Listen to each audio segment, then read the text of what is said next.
saya tekankan bahwa opening akan ada lagu Bloody Funk yang akan dibawakan oleh Kak Zendi, dan nanti disambung dengan workshop gitar. Juga akan ada jam session dari murid, jadi mulai dari sekarang coba tolong dipersiapkan siapa ya murid ya, atau saya yang comot aja siapa yang mau jadi nge-jam bareng sama Kak Zendi, bebas ya. Kalau misalnya mau saya comot, jadi cip saya comot sendiri, atau emang mau berunding silakan. Dan juga nanti ada jam session bareng-bareng dengan guru kalian. Oke, kita langsung panggil aja Kak Zendi, silakan masuk, dan Kak Ganda serta Kak Bayu. Selamat pagi teman-teman semua. Terima kasih sudah datang di sini ya. Mungkin kita lebih akan sharing, bukan saya maksud untuk mengajari, tapi mungkin lebih ke sifatnya sharing ya.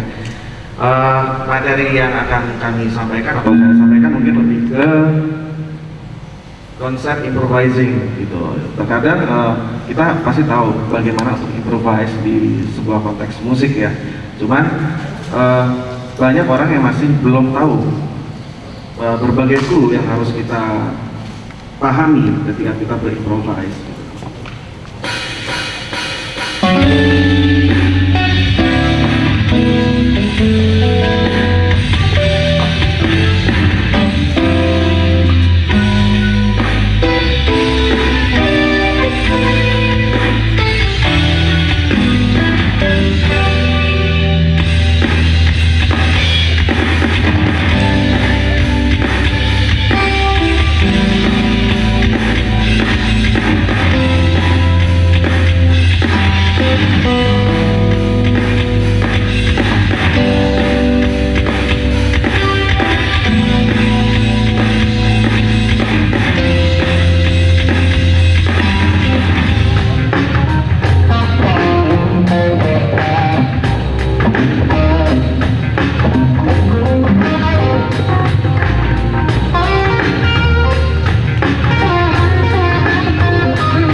Saya mau bahas gimana sih kalau kita berimprovise di satu backing track dengan progresi tertentu.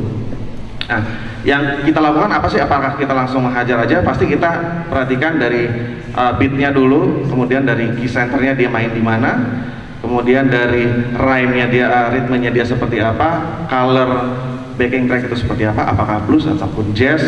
Nah, kalau dari backing track yang saya pilih tadi mungkin lebih ke blues funk ya. Nah, di situ mungkin kita bisa masukkan lick-lick yang sifatnya agak sedikit ke blues, jazz, sedikit fusion seperti itu.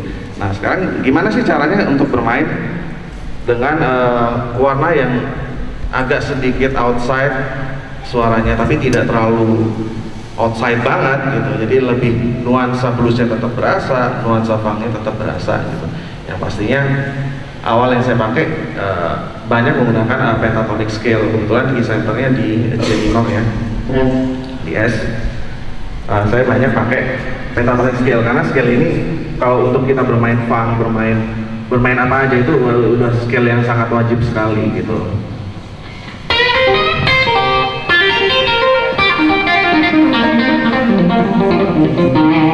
Oke, di 5 posisi. Nah, kemudian gimana sih untuk meng-create sound atau lick yang agak sedikit terdengar fusion? Nah, pasti ya mungkin kalian juga sudah tahu ya, ini saya sedikit sharing aja. Mungkin harus kita perhatikan scale apa yang kita pakai dulu gitu ya kan, minor scale, major scale, atau major 7 atau apapun itu, dominant scale. Nah, tinggal kita pikirkan passing note apa yang akan kita pakai ya kan. Passing note apa yang kita pakai? Apakah kita pakai chromatic passing note, ataukah kita pakai passing note yang sudah ada di scale itu? Misalnya kalau dari C mayor kan 135-nya pasti sudah tahu. Nah, mungkin bisa kita pakai passing note-nya di 2, 4, 6 ya, dan seterusnya. Nah, kita bisa pakai scale melodic minor. Karena dari karakternya sendiri, scale ini punya dua karakter yang sangat kuat. Majornya berasa, minornya juga berasa gitu. Ya, ada majornya, ada minornya. Seperti contohnya, saya contohkan di C minor melodic ya. Kalau C mayor kan,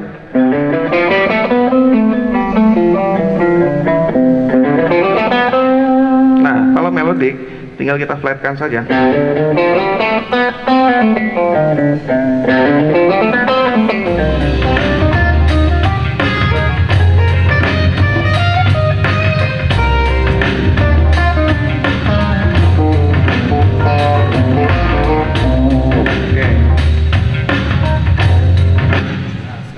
Sekarang kita coba dengan melodic minor.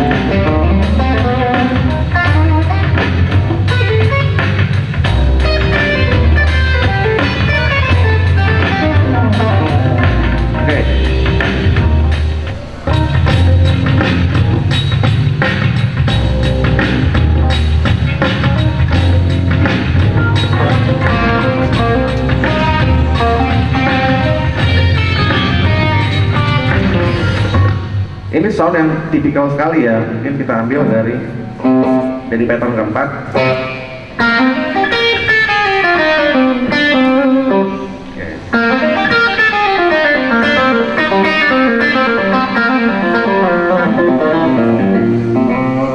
Oke.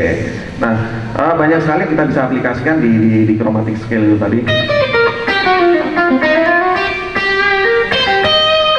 Misalnya.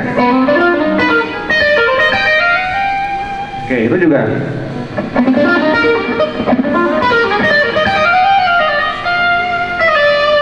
Itu juga salah satu bentuk chromatic scale yang bisa kita implementasikan di situ.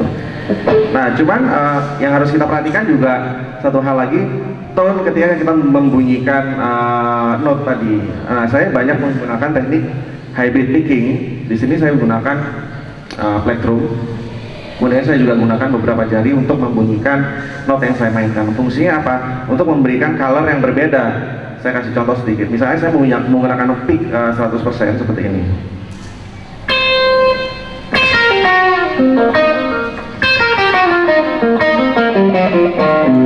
Dibanding saya pakai dua-duanya. Tapi mungkin kalau kita sudah main konteks lick yang lebih cepat, saya sarankan kita pakai hybrid picking. Mungkin kalau kalian belum terbiasa, perlu juga dicoba gitu, menggunakan jari tengah ini. Oke. Misalnya saya contohkan ada satu lick seperti ini.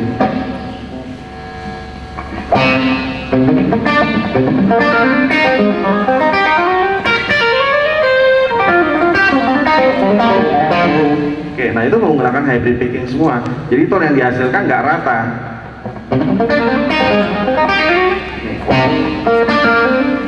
Nah ini saya plak lagi. Sekali lagi saya pakai chromatic nih.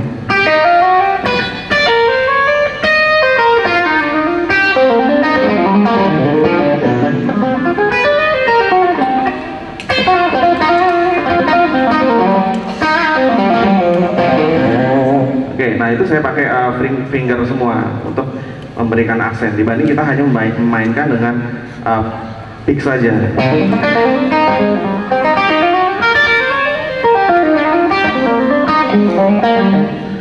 Feel-nya lebih rata ya, jadi mungkin masukan untuk kalian. Nggak apa-apa kita bermain yang sederhana dulu, tapi mungkin dengan kualitas tone yang berbeda, itu akan lebih bagus dibanding kita bermain dengan scale yang rumit, tapi tone yang kita hasilkan rata ataupun tidak dinamis. Nah itu jadi satu PR tuh. Nah ini kan ritmenya jelas. Oke, agak pang pastinya. Kita harus ikutin, kita bikin tema dulu.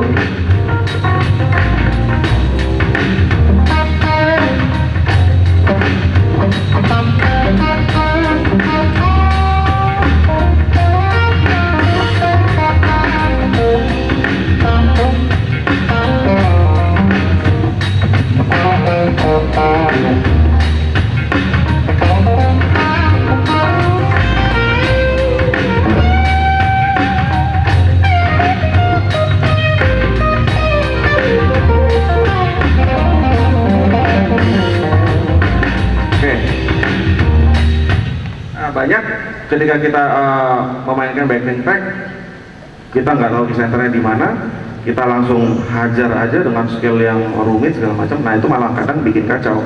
Jadi terkadang kita mesti agak sedikit peka ketika kita improvisasi.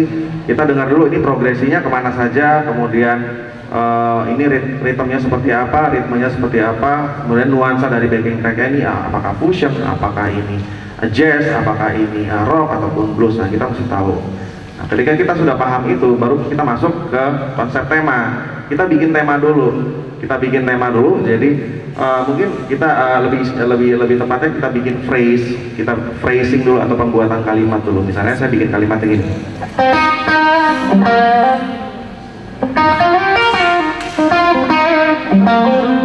Nah itu phrase yang pertama saya. Terus phrase yang kedua.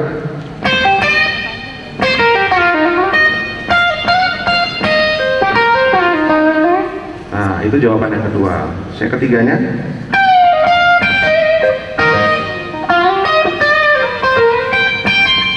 Oke, itu yang ketiga dan lain-lain. Jadi ketika kita improvise harus ada tanya jawab walaupun kita bermain sendiri. Nah, mungkin nanti akan konsep tanya jawab ini akan lebih jelas ketika mungkin lebih saya ada teman yang untuk nge-jam. Nah, nanti mungkin kalau teman-teman ada yang mau nge-jam bareng, mungkin boleh satu orang untuk saya udah siapin nih gitar satu.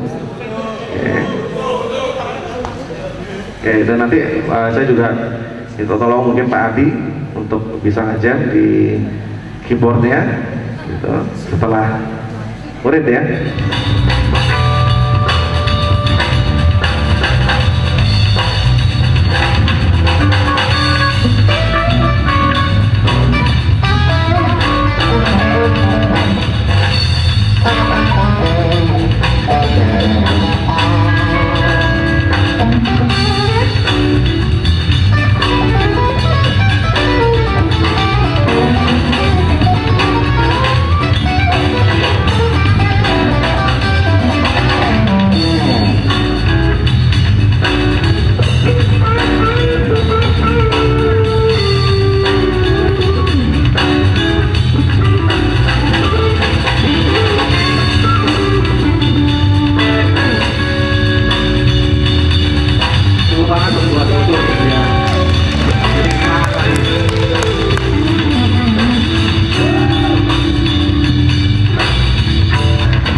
sekali lagi buat Adi.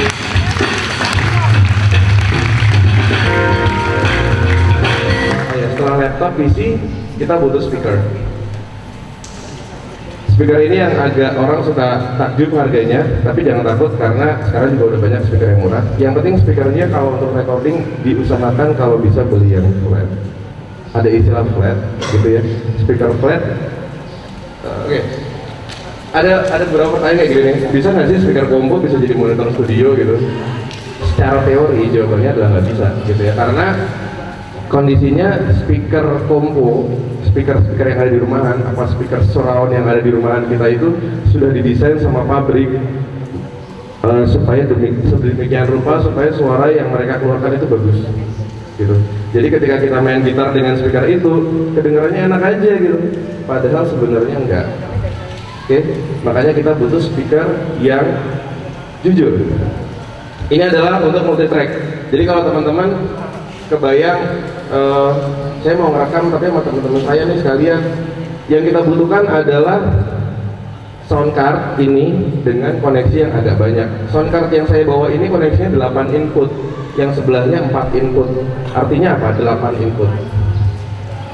Ada yang tahu nggak artinya 8 input di konverter audio digital seperti ini? Apa? Ada yang tahu? 8 channel. 8 channel apa? Apa aja? Oke, bener. Jadi dia bisa handle 8 channel input. Jadi kalau misalnya mau belanja, yang teman-teman harus tahu adalah kebutuhan inputnya ada berapa pertama. Kalian butuh berapa input sih buat record? Yang kedua adalah koneksi apa yang mau kalian pakai. Kalau saran saya sih USB sekarang udah worth it sih. Koneksinya jauh lebih gampang, kalian nggak perlu belanja PCI card lagi karena tidak semua laptop punya FireWire. Kalau kalian mau bekerja dengan laptop ya, tidak semua laptop punya FireWire dan itu agak susah. Jadi mendingan kalian ambil yang USB aja. Semua laptop pasti punya USB, mau Mac, mau versi Mac atau versi yang Windows. Gitu.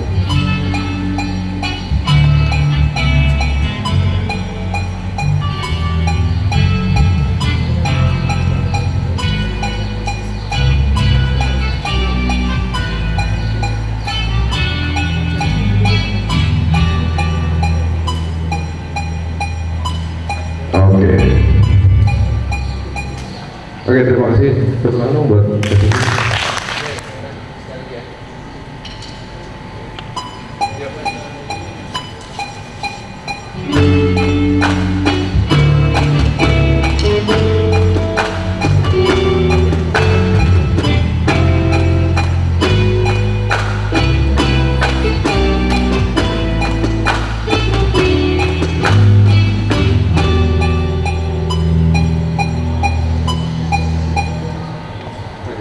ya, terima kasih Kak Dada. Tepuk tangan dong buat Kak Dada.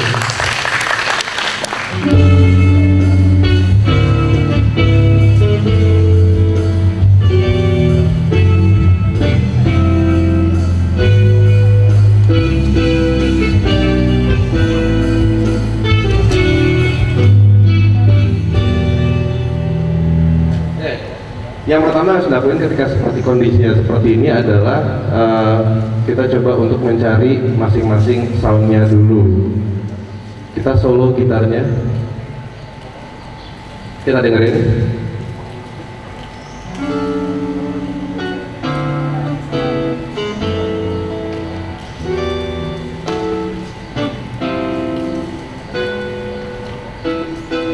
Oke, udah enak belum coba gitarnya? Di sebelah sini. Jadi ketika kita klik, dia akan ada seperti ini ya. Oke. Nah, setiap ini ada insert, ada equalizer, gitu-gitu ya. Nah, kita ambil yang gitar, pastiin ini aktif di gitar, jadi yang warnanya berubah sendiri ini. Ini gitar kan. Kemudian kita klik insert. Nah, kita punya beberapa kotak yang kita bisa tambahkan efek. Kalau kita klik ini, klik, keluar tuh efek yang sudah ada. Nah, beberapa efek ini memang tambahan, bukan dari bawaannya si Nuendo gitu ya. Oke, kita coba. Nah, kita karena ini mainnya clean aja, saya nggak terlalu butuh distorsi, jadi saya mau coba pakai gitar saya termasuk penggemar efek mobil-mobilan.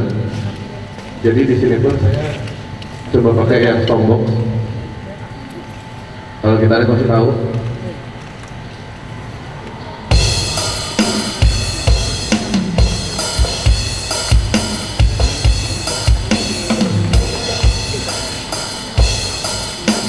Kita perhatiin ya. Ini sebelum dikasih kompresor, ini setelah dikasih. Terasa nggak bedanya?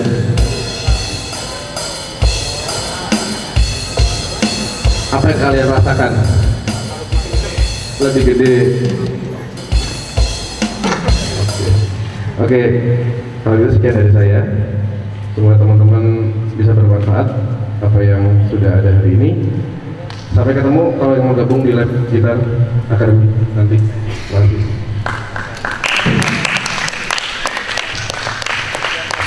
Singkat saja, terima kasih banyak sekali lagi kita dari Lab Gitar Academy.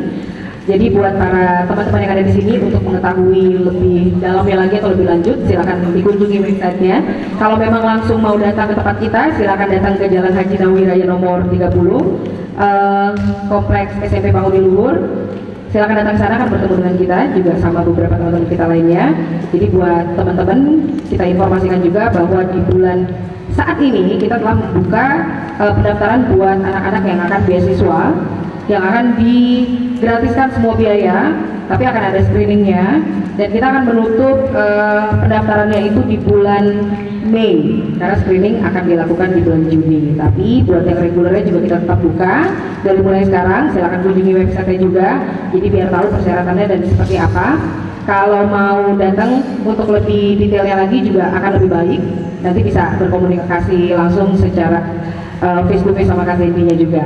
Oke, kita juga ingin mengucapkan terima kasih kepada SNM Percik.